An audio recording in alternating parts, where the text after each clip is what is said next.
Assalamualaikum warahmatullahi wabarakatuh. Perkenalkan, nama saya Muhammad Aksan Setiawan, Stambuk O271 19013, jurusan Aquacultur, Fakultas Peternakan dan Perikanan, Universitas Tadulako. Baik, pada kali ini saya akan membawakan materi tentang penanganan ikan dengan suhu rendah atau pendinginan.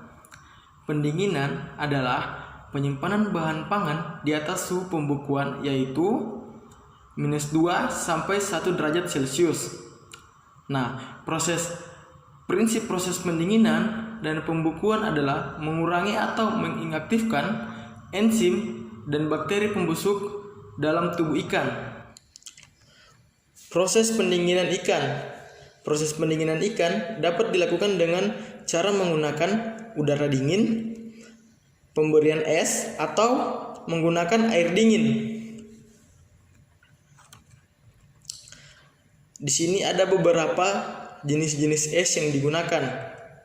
Yang pertama itu es balok. Es balok yang dimana es yang berbentuk balok, es ini sebelum digunakan harus dipecahkan terlebih dahulu untuk memperkecil ukurannya. Es balok ini paling banyak untuk digunakan dalam pendinginan ikan karena yang pertama, harganya murah, mudah didapatkan, dan es balok ini pengangkutannya lebih mudah. Yang kedua, es tabung. Es tabung adalah es yang berkurang kecil dan berbentuk tabung. Es ini digunakan dalam proses pendinginan ikan karena mudah untuk dibuat dalam skala industri rumahan dan mudah dalam pengangkutannya. Dan yang terakhir itu es curah. Es curah merupakan es yang berbentuk butiran yang sangat halus dengan diameter 2 mm dan teksturnya lembek, umumnya sedikit berair. Es curah ini berasal dari es balok yang dihancurkan menggunakan mesin atau menggunakan mesin penggiling es sehingga dia bisa menjadi es curah. Ada dua cara pendinginan menggunakan es, yaitu yang pertama, tumpukan. Es batu ditebarkan ke dasar wadah penyimpanan ikan sehingga membentuk lapisan es setebal 5 cm. Kemudian ikan dicampurkan ke dalam wadah tersebut. Pada lapisan ikan yang paling di atas ditutupi dengan hancuran es setebal 7 cm.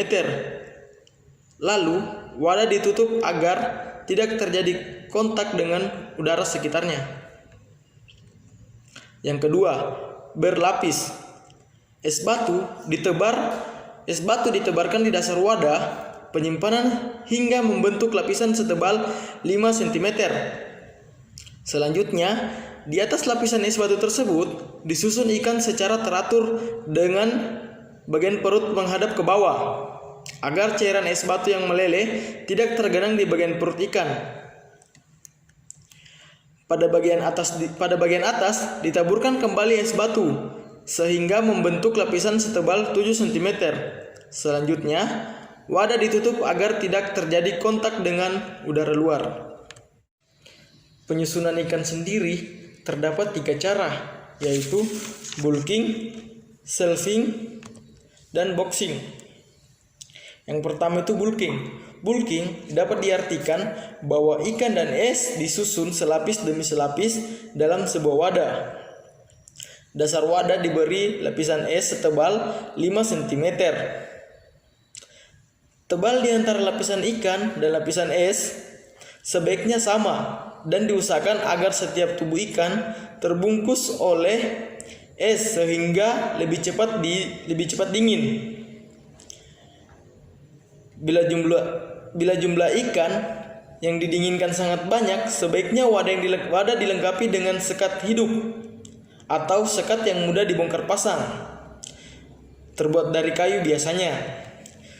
Setiap dasar sekat sebaiknya diberi lapisan plastik agar cairan es batu tidak jatuh ke lapisan ikan di bawahnya tetapi mengalir ke dasar melalui sisi wadah.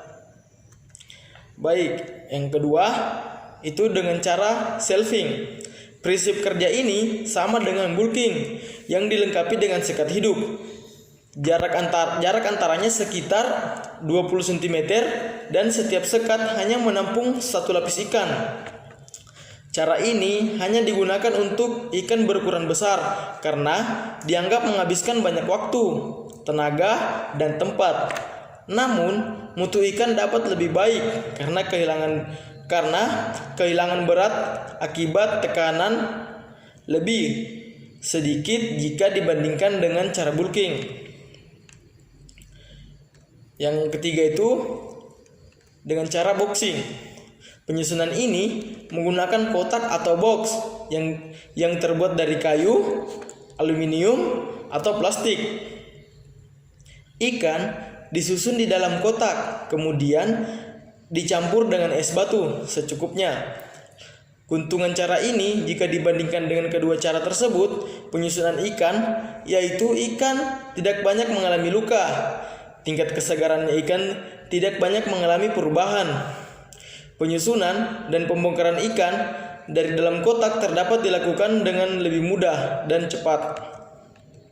Berikut saya akan menampilkan video pendinginan ikan oleh pengusaha ikan yang ada di daerah Pasangkayu.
Informasi yang bisa saya sampaikan seputar pendinginan ikan. Semoga apa yang saya sampaikan dapat diterima oleh teman-teman sekalian. Kurang lebihnya mohon dimaafkan. Wabillahi taufiq wal hidayah. Wassalamualaikum warahmatullahi wabarakatuh. Terima kasih.